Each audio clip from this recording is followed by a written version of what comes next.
Hello, so this is our photo for today. This is Vincent van Gogh's The Sunflowers, and we're reading from the BBC website. So this is from the article, this particular photo.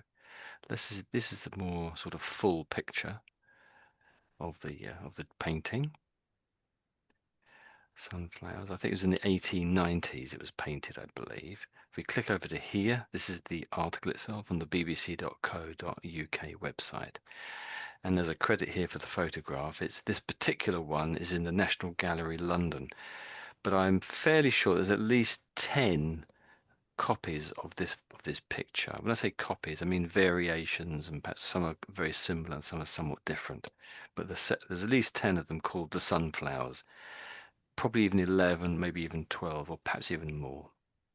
So this article here is titled "The Cryptic Symbolism of Vincent van Gogh's Sunflowers and What They Really Mean." Okay, so I'm sure you guys know what these two words here are. So well, maybe Elena, are you okay if you perhaps explain the meaning of cryptic? Are you okay doing that? What does cryptic mean? It's I think it's like this code, Yeah. something mysterious about that. Yeah, something a bit mysterious, that's it.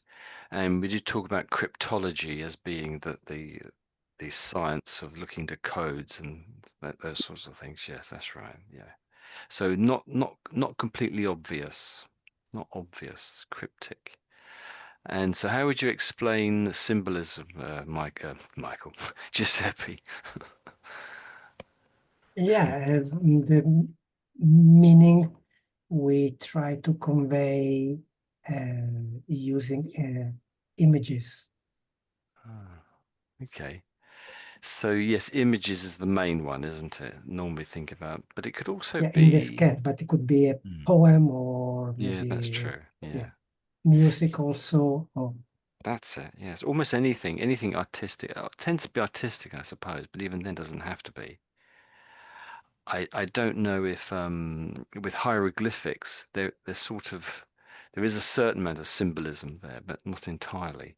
So that's writing, isn't it? That the basis of some of that writing can be symbolic, but not all of it.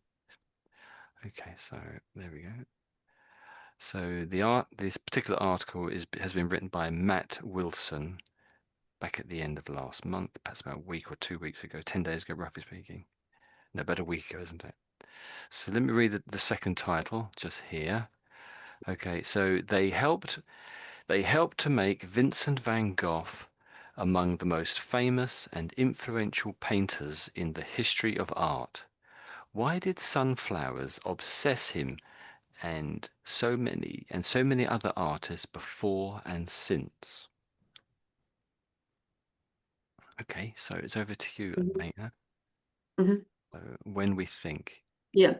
There you go. When we when we think about Vincent van Gogh, most people will instantly call to mind his iconic, boldly excited, and citrus warm sunflowers. It's a piece of brand recognition that the artist fully intended. The sunflower is mine, he once wrote, betrayed his desire to be publicly associated with this brazen, man-sized plant and its swaggering flame-maned crown of petals. Sunflowers clearly had a deep significance for him. So what, if anything, did Vincent intend to symbolize with his beloved helianthus annuus? Alongside Starry Night, the National Gallery in London's Sunflowers is perhaps his most recognizable artwork. But the artist also painted 10 other canvases that focused on these flowers. They came in three short bursts of inspiration. First was a series of four First was a series of four created in Paris in 1987. The second batch of 4 canvases were created in less than a week after his move to the southern French city of Arles in 1988. The third phase, in early 1989, involved copying 3 of these previous year's compositions. The most famous versions from 1988 were painted in a flurry of confidence and sensual joy, with the gusto of a Marseillaise eating bouillabaisse, as he put it. And yet, when he wrote about sunflowers in his letters, Van Gogh never made clear statements about what they truly meant to him. Yes, very nice, very nice. Well done.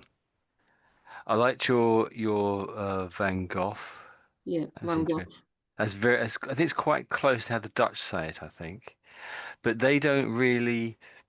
We see it we see it as a G, and we sort of and I don't know. I say it as a G, as a G sound, I guess, G. But the Dutch, it's more like something like an H, and not even an H really. It's if I say it the Dutch way, not I don't speak Dutch. I shouldn't really do this, right? So it's more like hoch, hoch. That's it. Yes, hoch. So it's a G, but they pronounce it as like that, more like the way the Spanish pronounce the J, I suppose, if you're any good at Spanish. Something like that. It's not really like that. It is almost close to the word hot. I think it's like hot when you hear a Dutch person say that, but it isn't really hot anyway. But Van Hot. it isn't really hot anyway, but it's more ha, ha, hot. That's it. Ha, ha. Van Hot. Okay, so but the Brits tend to say Van Gogh. Gough. We did this yesterday, didn't we? Van So, Gogh. so let's quickly write it up. So there is actually an English name. This is an English name, Gough, and that is pronounced just as I'm saying it now, Gough. And so the Vincent van Gogh one, or the one we're talking about here, is that. So we're just missing the U, and so probably most Brits would think, oh, they're obviously the same name, but maybe they are related, but the pronunciation is completely different, really, in truth. If you're going to be sort of give the Dutch their sort of due sort of thing. So the British say both these names exactly the same way, and both are Gough. Gough. So you could say Gof maybe, or double F perhaps. Gough. Yeah, that's the way the Brits say it. And we said yes, he'd asked me so, and but the Americans say, what do the Americans say? Do you know what the Americans how they do it? How do they say? There's a clue. So repeat it. Van So Gogh? do you know how the Americans say that name? No, no idea. I've Van given you Gogh. a clue on the oh, that did you say it? Yes, Van that's a Gogh. yeah.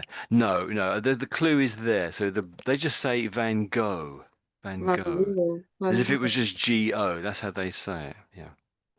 So you'll hear those two main ways. You definitely will hear Americans say Van Gogh. That's how they say it. So anything that was great. I like that. I like how you give that a good attempt. That's good. Anything you want to ask about there or talk about maybe? Go back to the first paragraph. Yeah. Okay. I think that's up here. People instantly. Hmm. Uh, it's about description of the sunflowers, Mm. brazen, man-sized Yeah. plant, and Yeah. its swaggering flame-maned crown of Yeah. petals. S- So the word swaggering, you're saying it very well. That's pretty much exactly what you said. So with swaggering, sometimes you see men when they walk, they swagger. If a man's quite arrogant, quite wealthy, his shoulders will swing from side to side. When a lady walks, sometimes it's her bum sort of swings from side to side, and that's her being very ladylike. But if a man is being very sort of arrogant and powerful, he will swagger from side to side. So that's Mhm. swaggering. A wealthy man might be swaggering, sort of a thing. So if So we go back to the flowers, there's that photo, this one here. brazen.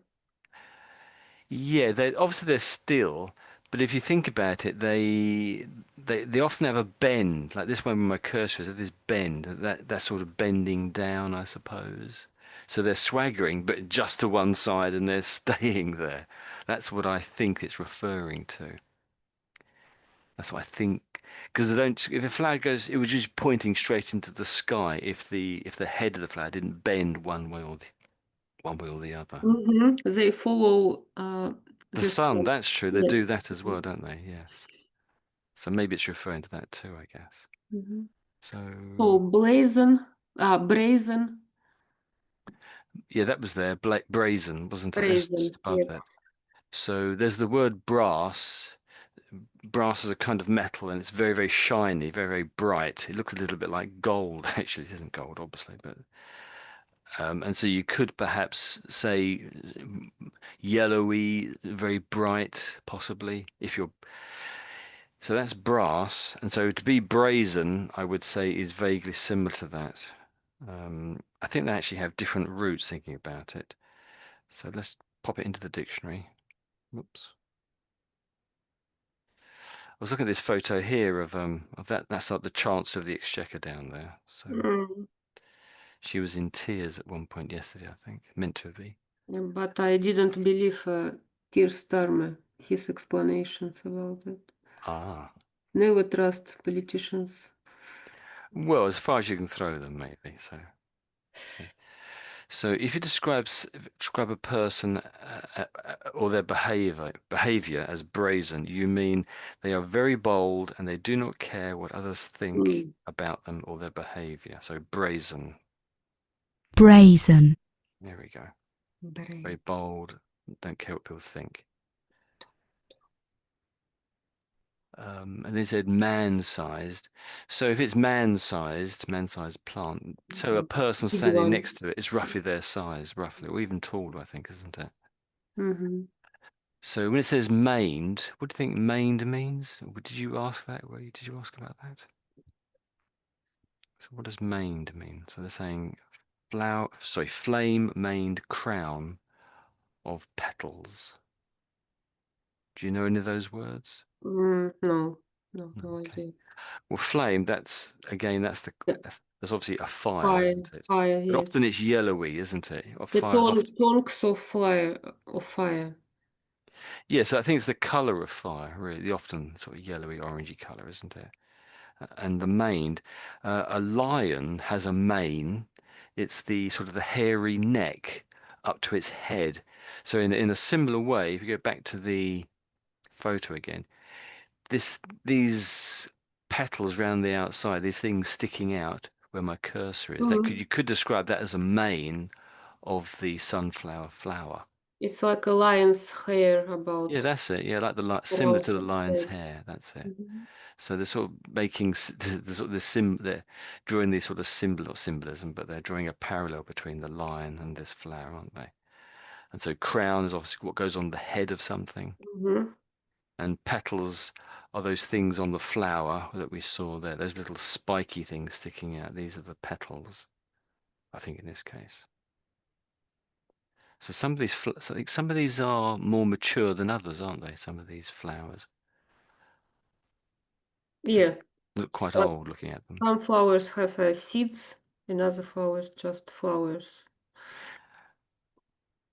Oh, I wasn't aware of that. I thought they all got flower. Oh, they all had petals, but they all had seeds in the middle, in the round thing in the Yes, middle. black ones. It's a seeds. Oh, okay. Sunflower seeds. I didn't know that. That's interesting. So that's great. Okay. Is there anything else there that you want to go back over again?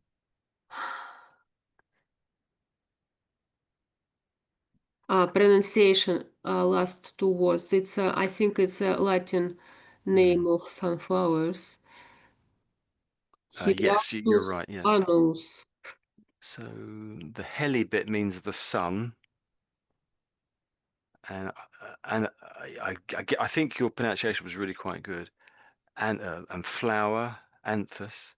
So helianthus, annuus. Is it annuus I or think annus? Giuseppe is a medical stuff. Cannot explain it. Yeah, medical stuff is No, often in no Latin, better isn't it? about it. Yeah, because so much. Yeah, yes. yeah. Actually, that's Latin, helianthus annuus. But Annuus. Gotcha. helianthus actually comes from Old Greek, and Oh, as Okay. Tony mentioned, Helios stands for sun, and Yeah. anthus stands for flower. So Yes. That's, it's sunflower. yes. Basically, it's sunflower, isn't it? But Yeah, yeah, so see. annual, sort of yearly, the yeah, exactly. year Yeah. year-based one sort of thing. So annual, effectively. That's that. Thank you. Thank you very much. And there is this terrible habit of mixing Greek and Latin words together. Some people don't like it, but it's just words, really, I guess. Thank you, Giuseppe. Thank you so much. Anything else, Elena? In other words? All words are known for me. It's Hmm. fine. So maybe pronunciation. It was pretty good, I thought, pretty good. We looked at a couple already, haven't we?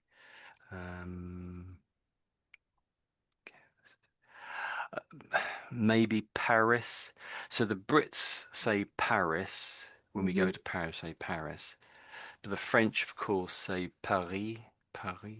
So we pronounce the S on the end, but the French just don't say the S. It's silent, effectively. Paris is the French way. So you'll hear it a couple of ways. But obviously the Americans, they just say Paris, Paris, I should say. Yes. Well, of course, we had Marseille yesterday, didn't we? So that's not Yes. quite, it's not quite Marseillaise. Marseille, is it? Mhm. Say again? Marseillaise. Yeah, that's it, yes. So that's the French national anthem, isn't it? Marseillaise. So Mm-hmm. again, we're not really saying the L's, are we? Marseillaise. Eating. Oh yeah, you say eating. To my mind, that's a soup. Maybe it isn't. I always thought this was a soup or something like a soup. A thick Bouillabaisse. bouillabaisse. That's it. Yeah, Bouillabaisse, yes. bouillabaisse. I Uh, think it's a fish soup. yes, I think you're right. Bouillabaisse. Bouillabaisse, yeah. But it says eating. Having. I would say having. Oh, it doesn't matter, does it? Let's tick it in here. Let's just get this for certainty. Bouillabaisse. Oh, oh, it's such a long word here, but the sort of the IPA lettering is so short. Let's listen to how they say it. bouillabaisse, Oh, bouillabaisse, Bouillabaisse. bouillabaisse, bouillabaisse. Oh, I'm a bit out there. And that's the photo there. So I think is that does it have Fish, mussels, yeah, mussels and seafood, vegetables. fish and vegetables, that's it. But it's a sort of stew or soup. There we go. Eating. So I suppose it could be eating. I've been tempted to say having. But you wouldn't be drinking it and eating it. I don't know, it sounds strange, isn't it? Doesn't matter really. Is the Um, gusto. Gusto is Italian word. yes, with the gusto, But gusto. So what does gusto mean, would you say, Giuseppe? That's taste, With taste? taste of something. Yeah. Okay. Oh, that's interesting. So in English, I think we'd say with the force or the spirit of, maybe. So yeah, so if you do something with gusto, you do it with energetic and enthusiastic enjoyment. That's the English meaning. That's fascinating. So that's interesting. Relish, enthusiasm, appetite. Appetite and appreciation. But it's also an energetic enthusiasm. So it's more of it's not a physical thing as such. It's more of a disposition, a personal disposition. But you will see it too if someone's very excited and happy about something, of course.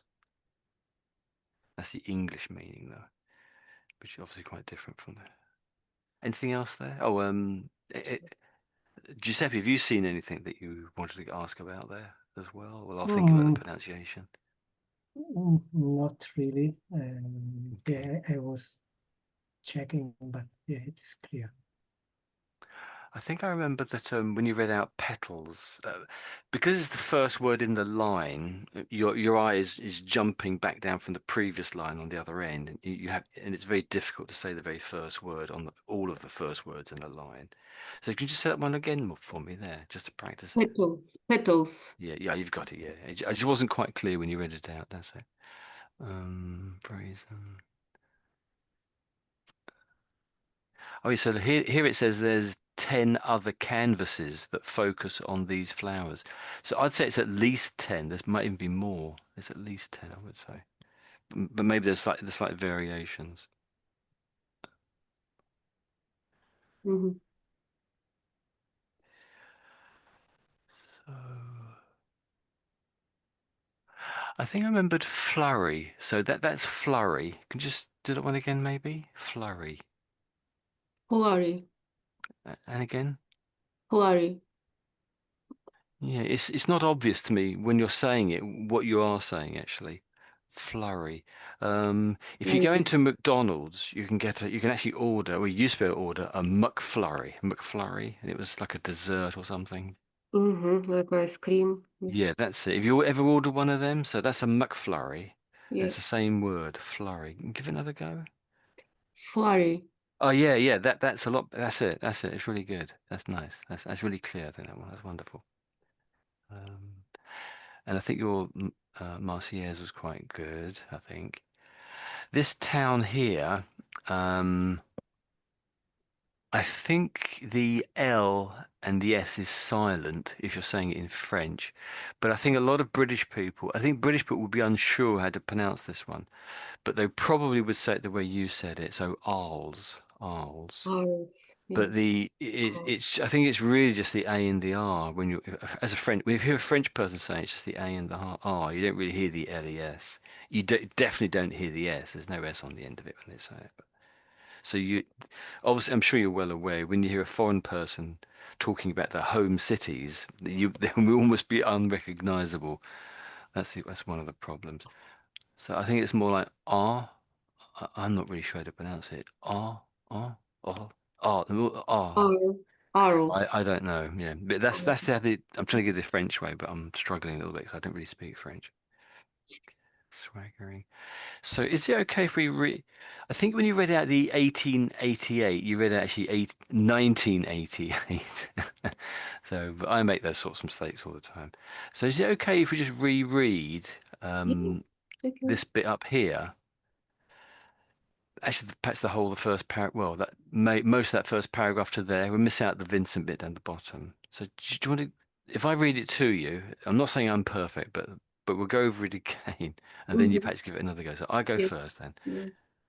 Wish me luck. So, when we think about Vincent van Gogh, most people will instantly call to mind his iconic, boldly executed and citrus warm sunflowers. It's a piece of brand recognition that the artist fully intended. The sunflower is mine, he once wrote, betraying his desire to be publicly associated with this brazen, man-sized plant and its swaggering, flame-maned crown of petals. Sunflowers clearly had a deep significance for him. So what, if anything, did Vincent intend to symbolize with his beloved helianthus annuus? So I said we weren't going to read that bit, then I read it. So miss that bit out, but just a bit above it if you can. Mm-hmm. Thank you. So it's my turn. Yeah, you'll go, yes. When we think about Vincent van Gogh, most people will instantly call to mind his iconic, boldly executed and citrus warm sunflowers. It's a piece of brand recognition that the artist fully intended. The sunflowers is mine, he once wrote, betraying his desire to be publicly associated with this brazen, man-sized plant and its swaggering, flame-maned crown of petals. Mm. Sunflowers clearly had a deep significance for him. So what, if anything, did Vincent intend to symbolize with his beloved helianthus annuus. Yes, that's a very good reading. Well done. You just slipped a little bit there. So significance. Significance. Si- Significance. Yeah, that's it. Great. So that word there. So that one again. Fully intended. Let's quickly shoot back here, and that's a different word. Do that one again there, maybe. Flurry. Oh, that's really good. And so this one is fully. Mhm. Fully, yes, it's full, Yeah, rich. yeah. That's it. That's it. Fully. That's it. That's nice. There was something else, and that word there. So both time you read it out, you read it out the same sort of way. So with this word here, so obviously it's got lots of English words. We love putting the word ly on the ending ly, don't we? So again, so it's bold with a ly stuck on the end. So boldly. Boldly. Yeah, that's it. Yeah, it's nice and clear. That's good. That's fantastic, actually.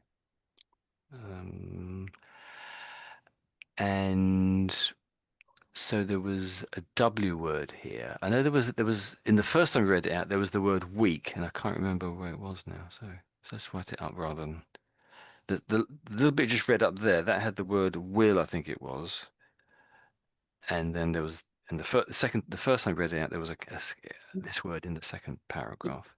So just do both of these words here for me again. Will, weak. Yeah, you're getting that. You're getting there actually. So will, and weak. So if I put in a sort of a pretend word just below the will, it doesn't exist. So in a way it does exist, and I'll do the same thing down here. Will.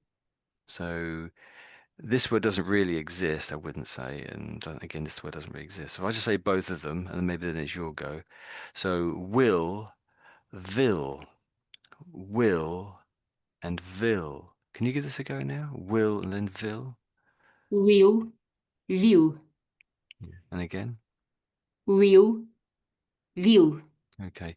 When you're saying this one here, I'm hearing that word, wheel.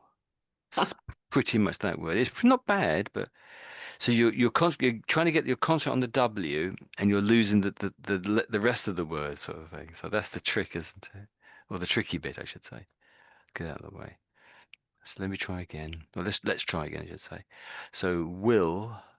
So basically that's pretty much ill, and I'm putting a w sound in front of it. So were ill. Okay, just talk. No, do you just want to say the ill bit for the moment? Ill, perhaps ill. Ill. And when you're saying that again, it's somewhere. It's almost eel. I'm almost hearing that. So an eel is like, sort of like a It's like snake that goes in the yes, snake water fish. Yes. in sort of in Norfolk. Eel, and they're lovely things, black. I'm sort of hearing that, a little bit of that. So which is obviously the same why we're hearing this as well, isn't it? So oops, let's go. Yeah, so I don't know how else to do it really. So let's just do the ill bit. Ill. So the vowel is obviously slightly different. This vowel is a bit tricky, isn't it? So eel, ill, ill. Ill. Yeah, that's it. Ill. Ill. Yeah. And maybe do the eel now. So it's a little bit eel. Ill. Ill. Yeah, oh, that's fantastic. That's so clear. Yeah, it's eel. That's it. It's really good. That's good. And maybe we go back to this. Maybe put the whole word together now. So will. Will. Ooh, you slip back to here again. Ill. You're back to there again. And once more. So let's do the ill bit again. So ill, ill. Ill. Ill. Yeah, sort of. Maybe let's do the whole word. So will. Will. Yeah, Will. I'm sort of hearing that word again, really. Yeah. Okay, we'll leave that for the moment. We'll come back to it. So weak. That was in the second paragraph somewhere. I can't remember what it was now. So weak, and this made up word is veek. So I'll just do both of them again. So weak, and veek. Do you want to do both of them? So this top one? Weak. Weak. Yeah, when you're doing this top one, I'm hearing something like that. The W isn't very clear, but it's sort of like wick, wick. So I just say both of these words up here. So weak, weak, and wick, wick, wick. Yeah, they're obviously very similar. All these words are similar. Oh, that's why we're doing them, isn't it? So eek. If a little mouse catches its foot in the door, it will probably make a little eeking sound. Eek, eek, eek. Little mouse. Okay, so weak, weak. So eek, eek. And here it's more Weak. wick, ick. So it's an eek, eek, Eek. eek, eek. So do you want to try to play? Do you want to just play with these words a little bit? Try to say them maybe, or say half of them. Weak and weak. Yeah. I'm more hearing you're getting the second part, but I'm hearing that Vic. Weak. Yeah, that's what you're saying. Yeah. So go for what's on the screen if you can. So wick, wick. Weak. Weak. Okay. Yeah. That's pretty strong actually. That one. Maybe over to this one. So the 7 days of the week. Eat. Weak. Weak. Week.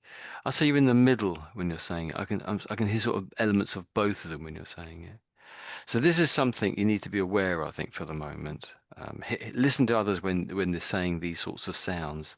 So it's the E, the sort of E and the E and E. So maybe I don't know what the other classics are sheep and ship, I suppose. That's a classic one, isn't it? So it's got this same sort of E and E sound. Sheep, and ship. And do both of these. So I'll say ship first of all. So sheep. You want to do sheep for me? Sheep. That sounds really clear. And this one? Ship. Sheep. Yeah, yeah. Sheep. Yeah, that's good actually. That's really clear. Um, I would say that this sort of sound here is a similar sort of sound you're making there, or you want to be making in the middle. I'm just thinking. It is understandable only by Yeah. context. Well, not really. I think I can hear a difference. I think I can hear a difference. Most British people can hear a difference, but it is quite subtle. And a lot of people do struggle with this. But I think you're saying it correctly when you're saying it down here, but maybe I'm just mistaken. And I think you're saying it okay, though. But this one up here, I think you need to think about it, a bit of practice maybe, or Yeah. I come don't back have musical hearing, so So say that again. all I missed what words you said. I don't have musical hearing. Musical. Okay. I'm not Oh, very okay. musical, so all these words sound the same for me. Sorry. Ah, okay. Yes, okay. Okay, that's good to know. That's good to know.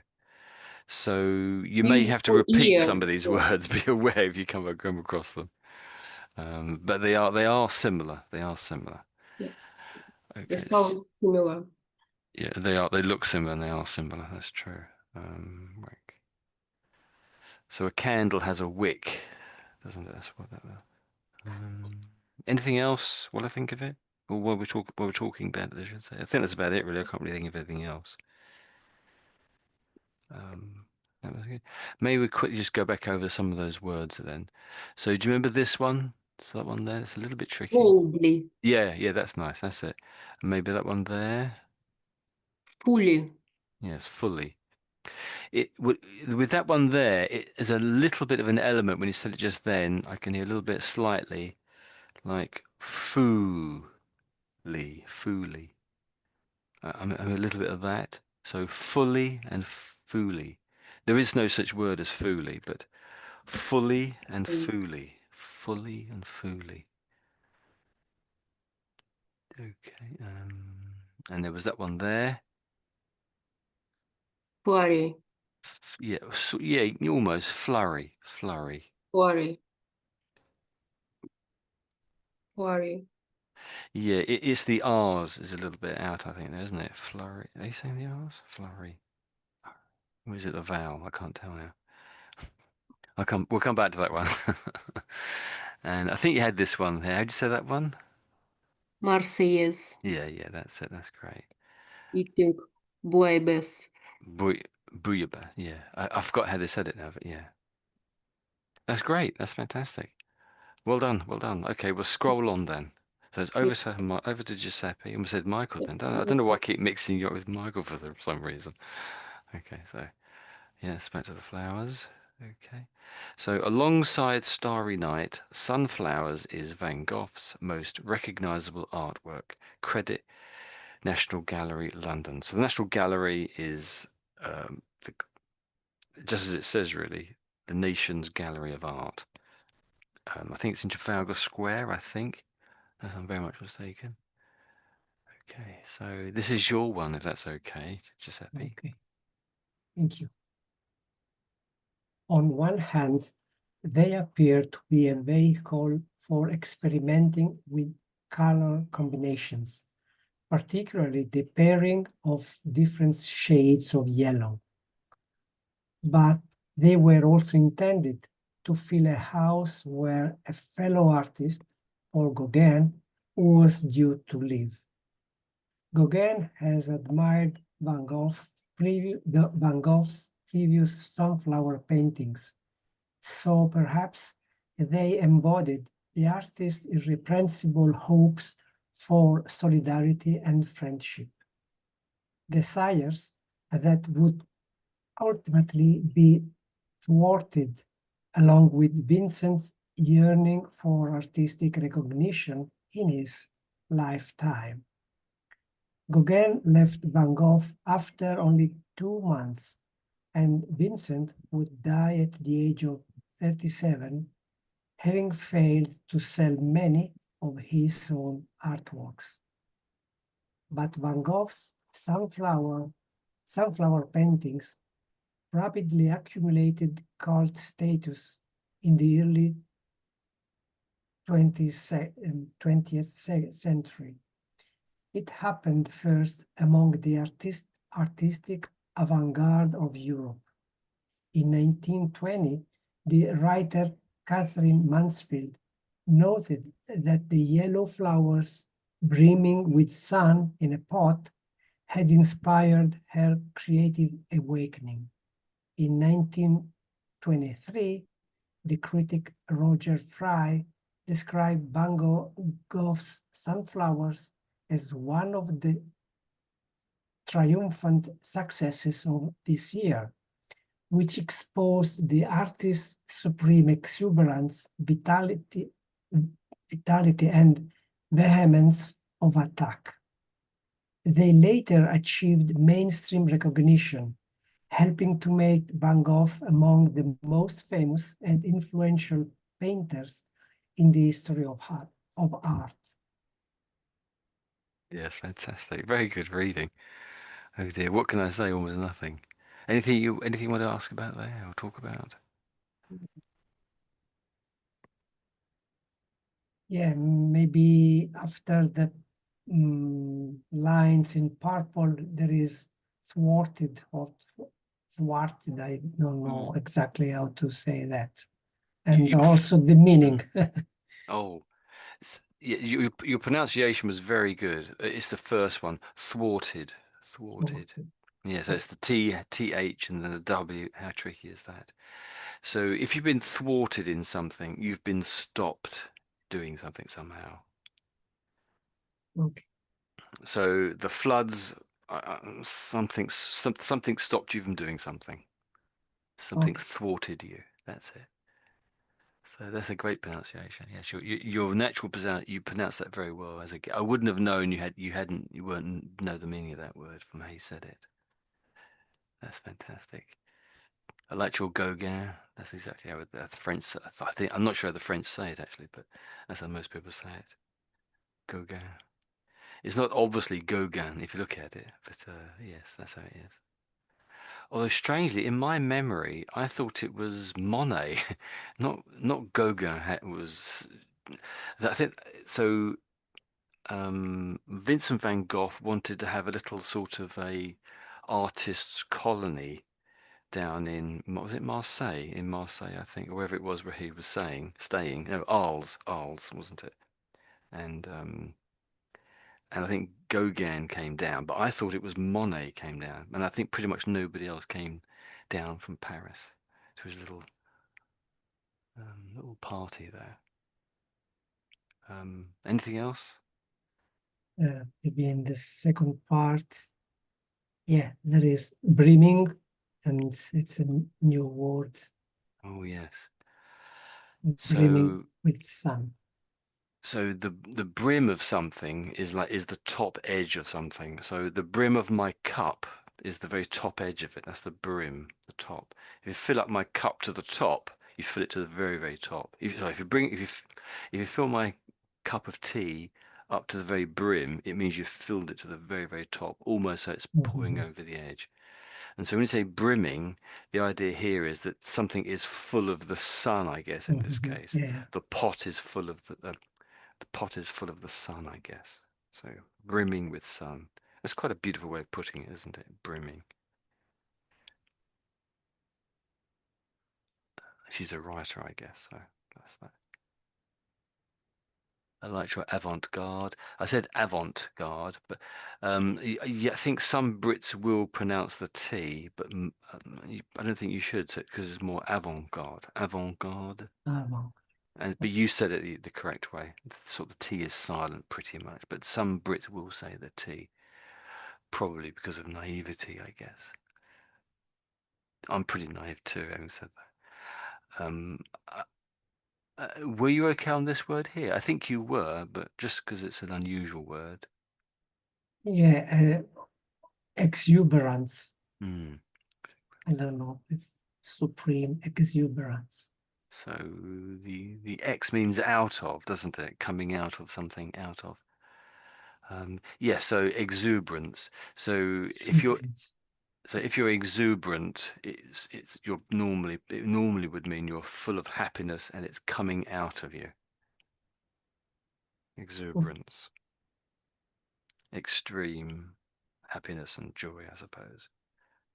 And life. Anything else? No, but I think I missed some pronunciations here Oh, and there, but very, very slight. I think when you said, so I think this sort of date or the 20 sound came up a couple of times. So it's there and there. And I think the T in 20 was just missing, but you sort of said it the way a lot of Brits would say it. So a lot of Brits would say that. So I think you missed out the second T. So you said yeah, 20, yeah, you're right. 20. But that you'd fit in with a lot of Brits. That's a lot of the way the Brits say it. So I don't really know. Technically, it is a mistake, but a lot of Brits are making exactly the same mistake. 20, 20, 20. So 20 is the correct way, but it is so subtle it's hardly worth pointing out really. It's interesting. There's a couple of words with this sort of H stuck there. So there's that one there, and there's another one at the top here somewhere. Yeah, the very, very top. That one there. So like the third letter in, they're both sort of VEH, VEH. So I wasn't going to mention it here, but because there's a second word here, I thought I might mention it. So this one here, do you know the meaning of this second one? The second one down the bottom. Yeah, Great. this kind of Mm, energy we use doing things. So maybe two energy mm, doing something. yeah, yeah. So that's it, yes. So the quality of being vehement, ardor, fervor. I thought there was a U in fervor there. Oh, this is the American. Oh, we did blast. Vigorous, impetuous, fury, not flurry, but fury. The vehemence of his attack. Yeah, that's often how it's used. If there's an attack of some sort going on and it's particularly bad, if it's bad, they'll say that they'll put the word vehemence in it there. So it is the strength, that's it. Ardor, fervor. Synonyms: eagerness, verve, that's a great word. Zeal, enthusiasm, fervency. You say fervency normally when it's something religious. If someone's zeal in religious terms, you'll say fervency. Generally, not always, but you might often. So vehemence, that's it, vehemence. I think that's pretty much what you said. Sorry, I'm not really explaining myself. I think you probably overdid the H a little bit. You overdid the H a little bit there. So vehemence, I think you said something like that. Only a little bit. But most Brits just say vehemence, vehemence. And I think I could just hear the H here too. And because it was both of them, I think. So the Americans tend to say vehicle, and you're a little bit towards the American way, vehicle. That's where they say it. Some Americans say it that way, but otherwise it's just sort of the H dies a little bit. So vehicle, vehicle. Do you fancy trying to give them both those a go? So vehicle, Vehicle.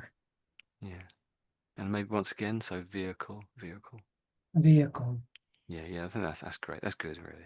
And maybe the vehemence. Vehemence. Not vehemence.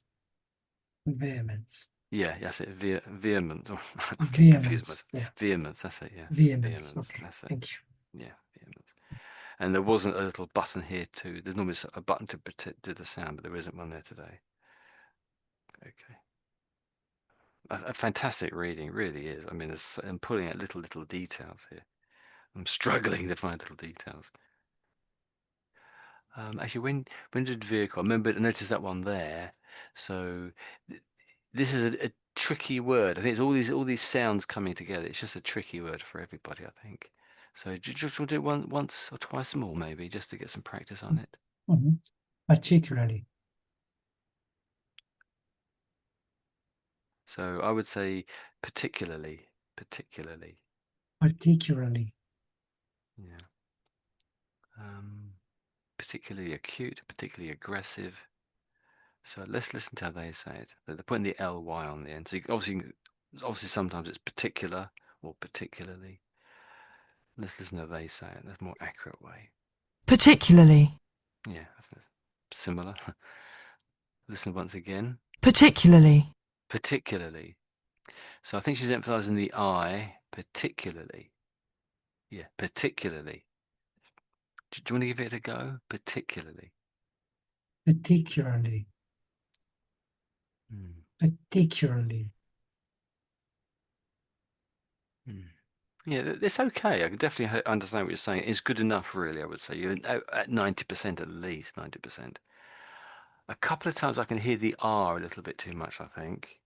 But then again, I'm a little bit obsessed with R's, I think.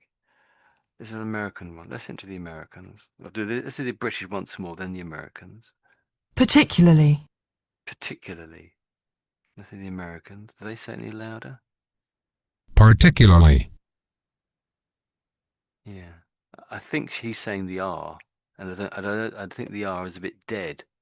Yeah, it's not actually in the IPA, is it, the R at all there, I think. So let's listen to the British again. particularly, Particularly. Do you want to get once more, Giuseppe? Yeah. Particularly. Yeah, okay. Particularly. Um,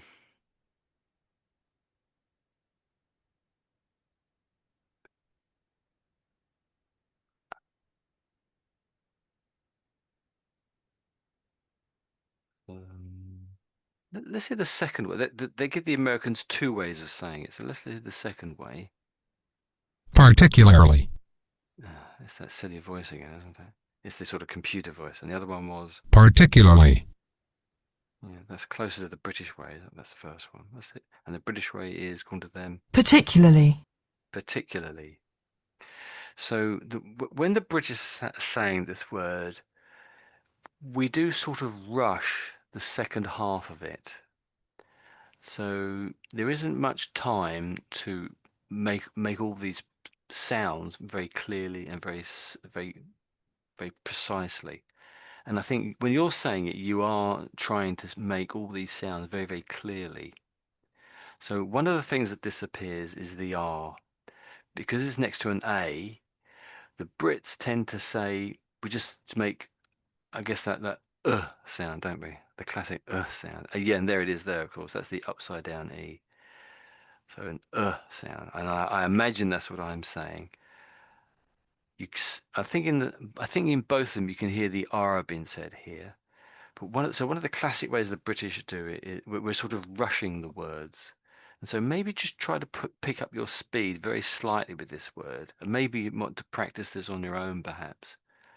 And that might help you sort of lose some of the extra pronunciations you're putting in the middle. In a sense, you're correct with these extra pronunciations, but you'll find the Brits don't really, we sort of rush this second bit, and it's very hard to discern all those sounds. I suppose a lot of them are there, but the R definitely isn't there. Let's listen once again, and you will hear it slightly rushed, I would suggest, second half of it. particularly, Particularly, yeah, it is all, yeah. I think it's tricky, but so we'll say it once more, and then it's your go. So she'll say it, then me. particularly, Particularly, your go, Giuseppe. Particularly. Yeah. I can hear your voice sort of stopping here, and then your voice drops off a little bit for the Lee.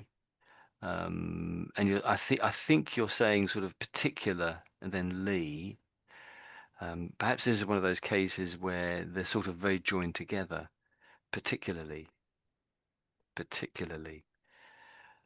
Maybe Lali. Maybe just split it up into Lali. Particularly. No, really, no. Particularly, yes, maybe particularly. It's not a real word. And by sort of breaking it up this way, it sort of changes the way it's sitting in your mind. So don't necessarily recommend doing it this way, but if it sort of breaks up what's in your mind already, and hopefully it plants in the British way of saying it. So if we just forget the first part and say the second part, which isn't a real word in itself. So particularly. Do you want to try that? Just saying particularly. Particularly. Yes. Particularly. Yeah. I think the first one was really good, actually. So maybe on your own, practice doing that, saying this particularly. If you really want to try to get the British sound particularly. Okay. Yeah. Thank you. Because as I was saying, it's trying to break up what's already in your mind, sort of a thing. Because it's very hard to undo something sometimes, isn't it? And this is one way it might be possible. And then eventually sticking the par back on again. Okay. Anything else there? There's very, very little to highlight, really, I think. The story's very interesting, of course. Your thwarted was very good. So thwart is a word, and thwarted is obviously the past tense.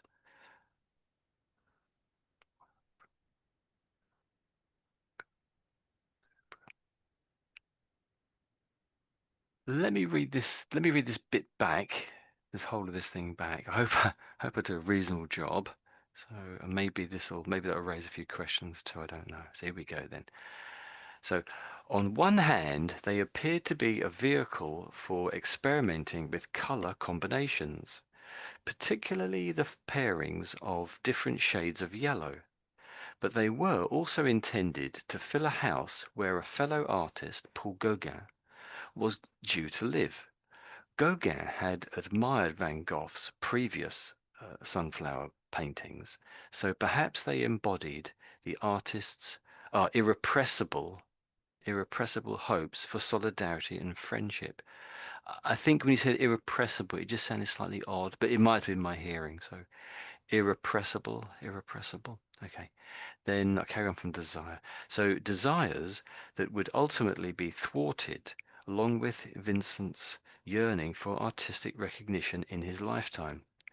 Gauguin left Van Gogh after only 2 months, and Vincent would die at the age of 37, having failed to sell many of his own works. But Van Gogh's sunflower paintings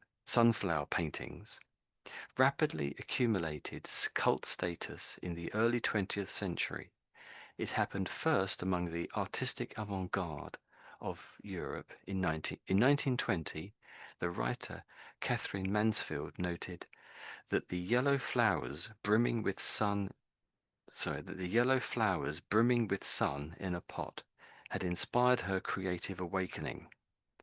In 1923, the critic writer Roger Fry described Van Gogh's sunflowers as one of the triumphant successes of this year, which exposed the artist's supreme exuberance, vitality, and vehemence of attack.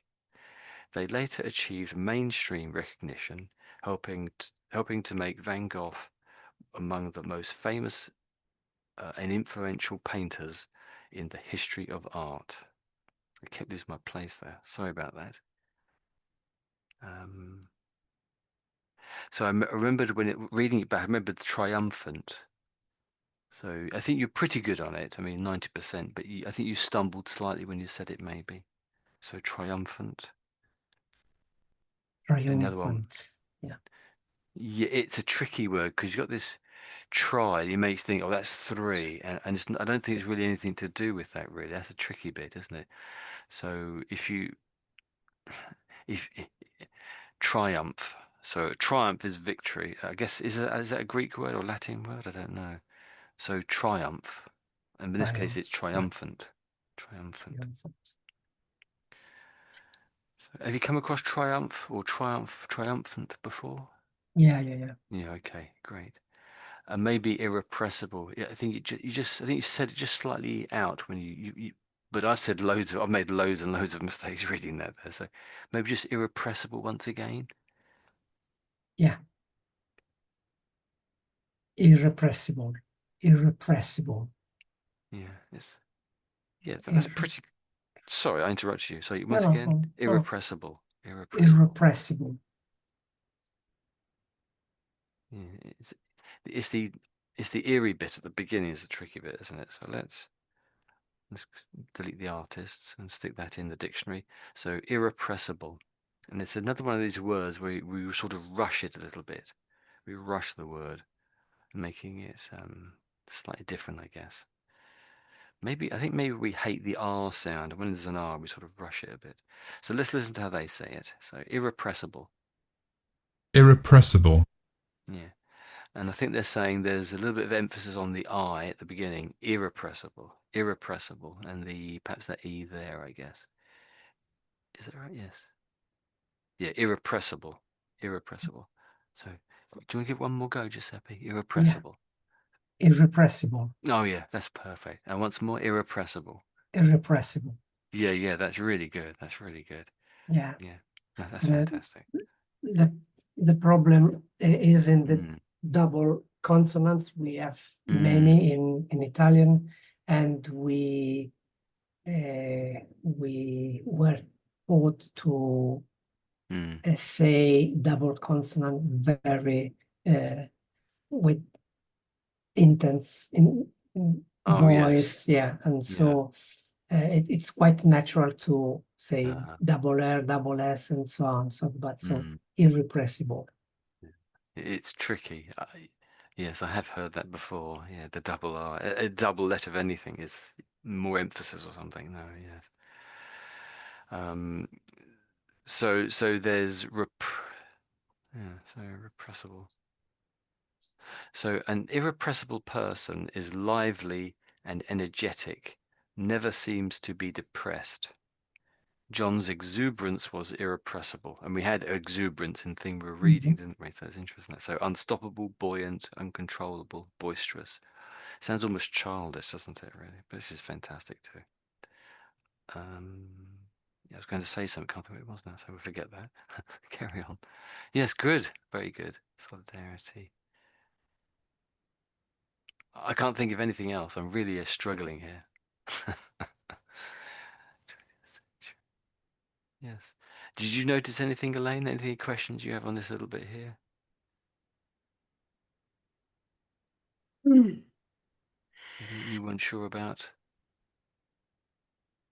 Do you know the meaning of avant-garde? Avant-garde. Avant-garde, yeah. But do you know the French meaning? word. I'm not sure I know the meaning actually, so let's pop it in. Yeah, I know meaning. Oh, you do? Well, we won't bother. The first group of people. Oh, yes, First. yeah, I see what you're saying. Yes, as in sort of a rear guard, or I can't think what the first guard is. So let's look up the phrase here. So it's from the French, but it's come into English over the last 150 years. So avant-garde. Let's listen to how they say it. Avant-garde. So there's no T when they're saying it. That's the key thing.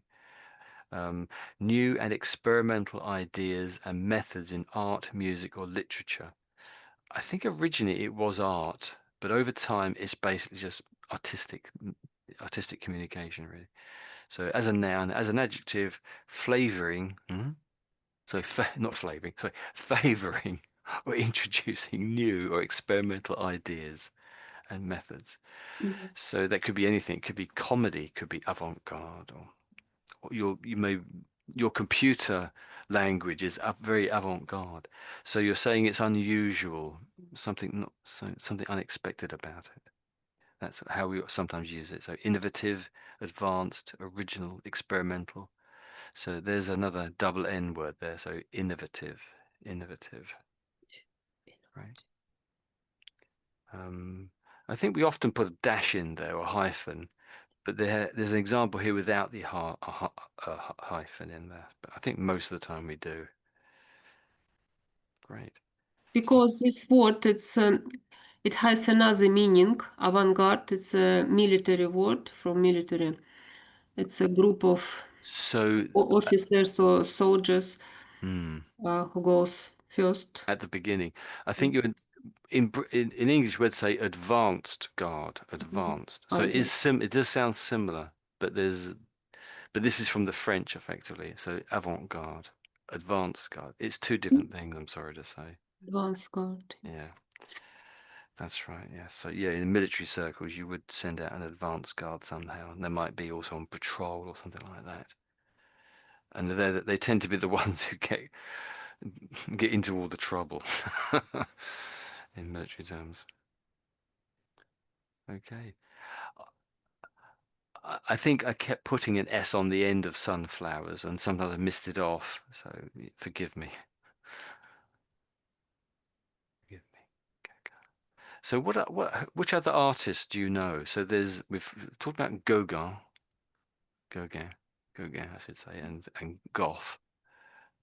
So which other ones have you heard of, guys? Both. I've heard about both. I was in Van Gogh, you mean? Van Gogh and Yeah, Gauguin. yes. So what do you know about their art then? We've obviously seen Gough's stuff here because there's a certain childish element to it, but of course that's a very simplistic way of talking about it. So what about Gauguin? What do we know about Gauguin? So it's a strange way of saying his name, but that's exactly how it's meant to be. What do we know about him? So he lived about the same time. That's what we've learned. And also they couldn't get on because he only lived there for about 2 months, and I think he left because he just couldn't get on with him. So let's search Gauguin then. With Gauguin. I think Gauguin thought he was an immature painter. He really didn't know what he was doing. So this is, and if you look at Gauguin, He's famous with his pictures from Haiti. yeah, that's it. Yes, that's right. I Because think he has a Haiti wife or yes, mistress, something like that. he may have been married in Europe at the same time he had a wife out there. Tahiti, not Haiti, not So Haiti. yes, you're right. Yes, yeah, Tahiti. Yes, that's it. My mistake too. And of course, the other big thing was the age of his new wife, Tahiti, yes, there we go. I Symbolic. think she was something like 13 or teenage or something like that. Very young. Because at the time, this is the Victorian time, it wasn't, I think it did cause trouble, I think. Mhm. Wow. And he was a good friend for Van Gogh. But they couldn't get on though, could they? He supported him and he gave him money. Oh, did he? Yeah. Okay. Does it And say here on the they lived screen? Does it? together. You know this history about how Van Gogh cut his ear. Oh, yes. So That's it right. was after that Gauguin left him. That's, yeah. Oh, yeah, here it is. Yeah, 13-year-old. He married a 13-year-old. Okay. Yes, okay. But for them, I think I think they're sort of fairly normal for the Tahitians to do that. I think it's not only for Tahiti and the Victorian style. Maybe it was normal for England as well. It wasn't. It became illegal at some point, but I don't say it wasn't as normal as such. It was. I think it was looked down. It was sort of being problematic, but it wasn't technically illegal, at least for some of the Victorian period. I think it was, seen as a bad thing. It's interesting how it says the yellow Christ. So it's interesting that because one of the colours that Van Gogh loved was yellow, and that's obviously why the sunflowers are yellow. And didn't he have the yellow room as well? I think the place where he took Gauguin was the yellow room. I think the yellow room. I think it was the yellow room. So he loved yellow. I think clearly Gauguin obviously got to enjoy the colour yellow too, I suspect. So I just found article in internet. At Oh, the yeah. beginning of the 19th century, it was allowed to get married Oh, yeah. from 13 years, and for men from 15 years. So it was normal. Oh, so when was it in the Victorian time in Britain? You could marry. What was the youngest age? 13, did you say? Mhm. Wow. So because of marriage at Victorian style, it wasn't like for love or For love. Not for love, yeah. but it's not like a unity, it's like a more than for social and economical status of their families. Mm-hmm. So it was normal. Well, if you're having to give away your 13-year-old daughter because for No. economic reasons, I'm putting a different You light on it there. So. stupid 13 years old. But say in the Bible times, that was old enough to get married and try to have. You're probably too young to have children successfully, or it may kill you if you're that young having children. But definitely, people got married at that age. So that's why the bar mitzvah is at 12, because but when you get to 12, you're bar mitzvahed if you're Jewish, and that means you're now an adult. So yeah. Because the body is ready, not mind, not brain. Yes, well, just about ready, I guess, just about ready. So the other great artist about that time, and I confused Gauguin with Monet. Monet is the other one. So, because I thought it was Monet went to stay with him down in Arles. No, they drank together, Monet, Gauguin, and Van Gogh. How do you spell Monet? I misspelt it. So Monet. Here we go. Claude Monet. For some reason, I got the O and the E mixed up. Matisse is another one. Claude Monet. Oscar Claude Monet was a French painter and founder of the Impressionism painting. So you could really say that Gough is doing Impressionism. Is that right? Would you say, Giuseppe, was Van Gogh an impressionist or doing impressionist work? Yeah, I think they were members of the same school or movement. But I think Monet was quite advanced in his Right, yeah. studies about light and colors. So probably he was more balanced than Van Gogh, and in his character and his psyche, and so it's less psychedelic than Van Gogh, and so. But I actually love Monet, so Yeah. because he relaxes me a lot with his colors and atmospheres, and yeah.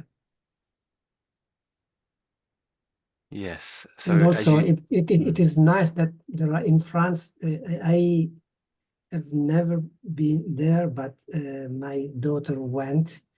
There are places almost the same he painted on his canvases. So these gardens and bridges and yeah. And actually the painting with the sun rising with the small orange ball is the yeah, that's one. It's the painting that gave the name to the movement, so the yes. impressionism. That is, it's actually beautiful, isn't it? Yeah, it's like a fog. Yeah, the feeling is fantastic. Sun so low, colors perfect. And there was a classic, it's like a party at the edge of water, by the water's side. It's something like this one. It isn't, maybe it is this one. No, I don't think, oh, water lilies, yes. Is it the water lilies? Oh. Look at that one there. Look at the colours on that one. That's extraordinary.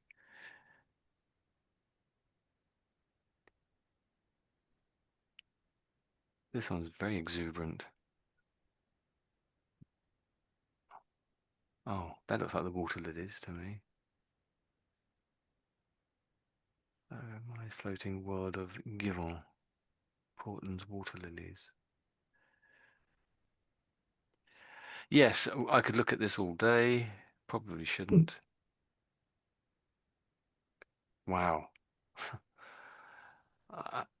I didn't realize he did these sort of very sort of almost 1960s colors of paintings like this, of the lilies again. I didn't quite realize that. Wow.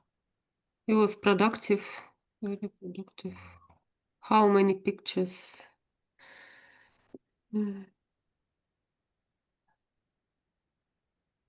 Productive. So reproduction, just say reproduction there. So is this a variation on his work? Reproduction of the Japanese. Oh, that's right, because they loved the Japanese, didn't they? Van Gogh, Monet, etc. They loved the Japanese artwork. They loved their sort of the way they showed things, and that's why it says reproduction of the Japanese bridge by Claude Monet. Let's have a quick look at that one. But the colours are just. I think it was the angle. Oh, I clicked on it, it showed me something completely different. I think he's trying to teach me how to paint as well, or something. He's trying to sell me the the tools to do it. Oh, then I can buy a reproduction. I assumed it was a bigger photo. I didn't, or bigger picture. Only £378. That's not bad, is it? It's not the original by any chance, is it? Right. Well, that is fantastic. I think you've done really, really well. Well, perhaps we'll leave it there. We could look at these paintings all day. So we'll finish on the article again. So, does anyone else want to talk about anything or discuss anything?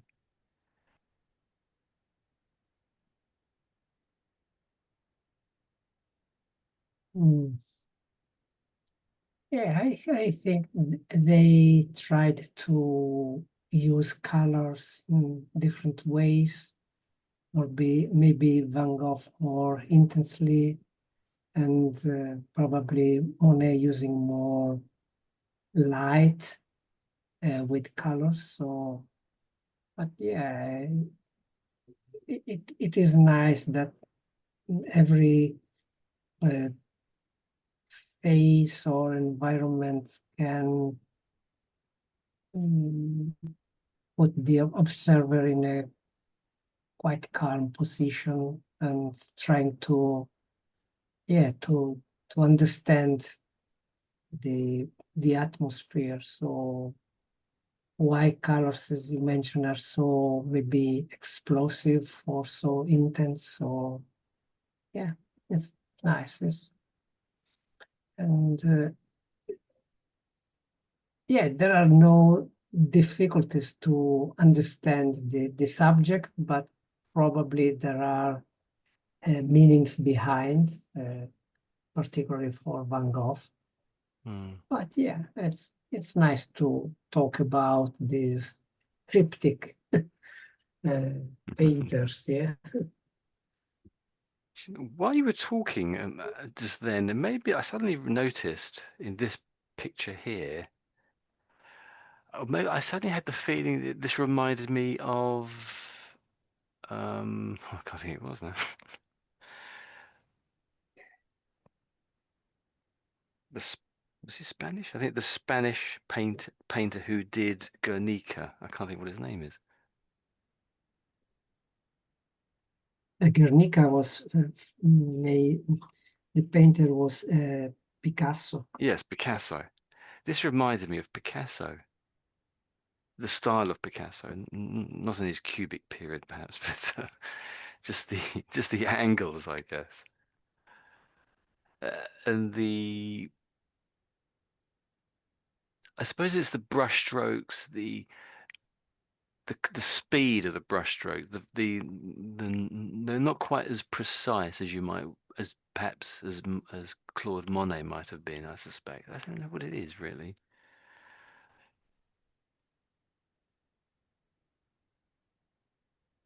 Yeah, probably. Yeah, I am not an expert, but Nor for am I. example, I don't know if it is better to see these paintings in a distance or quite closely, because yeah,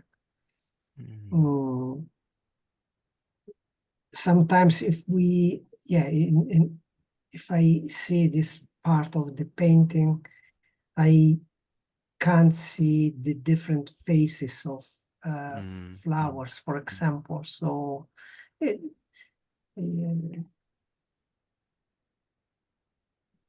So yes, you're losing the overall effect, you're saying. yeah. Probably there are less or more mature sunflowers. Maybe someone is fresh, someone is bending. So probably there's also a kind of metaphor of life also. Yeah, definitely. Because if they are flowers of sun, and also sun has its cycle, so and the painting resembles also sunrise and sunset and midday, probably. Yeah, but just to free my mind commenting this painting. And of course, I suppose when you say sun, as in the name sunflower, you're thinking, well, the sun normally gives us a day, and of course in the Latin, the annus gives us the year. So there's as you say, life is very much tied up in it, really, isn't it? Yeah. That's probably why they mention those things in the article, I suspect. Yeah, probably there are more hidden meanings in Van Gogh than in, for example, Monet, because you can stare at Monet's paintings and see flowers, bridges, and sky, and yeah. But I don't know if there is a symbolism in Monet, but for sure it is in Van Gogh. Well, you can definitely, it evokes that feeling within you, doesn't it? Maybe in Monet, I don't want to say they're too busy, but there's almost always a lot going on. Not in all of them, I guess, but so this is Claude Monet down here, actually. So that's an interesting. That's fascinating. So there's a lot more greenery in his version, isn't there? Perhaps just how it looked. Perhaps that's just how it looked. Yeah, and a part of size, flowers are open at the same probably stage. Yeah, And all about the same stage. Yes, yeah, I was just saying that. Yes. Of course, you have the contrast with the red on the table, the red tablecloth. But if you go back to the last, perhaps it was really a red tablecloth, but I didn't notice the surface they were on. But I very much notice it in Monet's work. It's fascinating.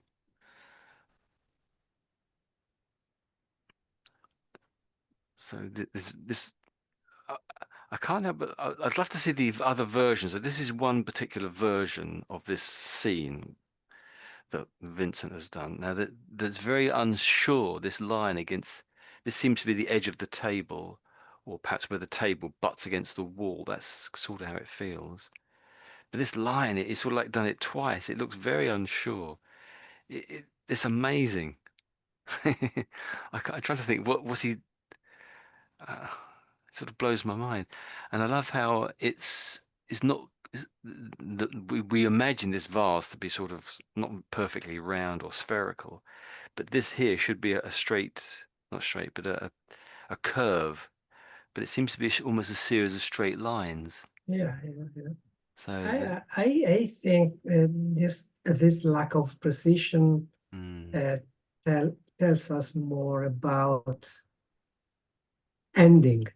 So because everything is less perfect, so flowers are most of flowers are without petals, and yeah, we have 1, 2, 3, 7 flowers without petals. yeah. 3 are bending, so 4 are bending. So it's more about yeah, yellow is dominant, but the feeling is quite sad. Yeah, yes. And of course, that's what Impressionism is about, isn't it? It's not necessarily, but I sort of imagine this is how it really looked somehow. But with the, so I don't know what to say really. Whereas with his version, I suppose there is the odd one covered up, but everything. So I can't help but think that probably Monet stood some of the flowers up in his mind. So, that one, we can't really see that one properly. Maybe it's bowing down a little bit. Oh, let's stand it up in my painting or my picture version. So, Yeah, and also I think instead to mix up poppies and sunflowers, he decided to paint the tablecloth with red that resembled poppies, and yeah, so yeah. it's a way to use colors. Wow.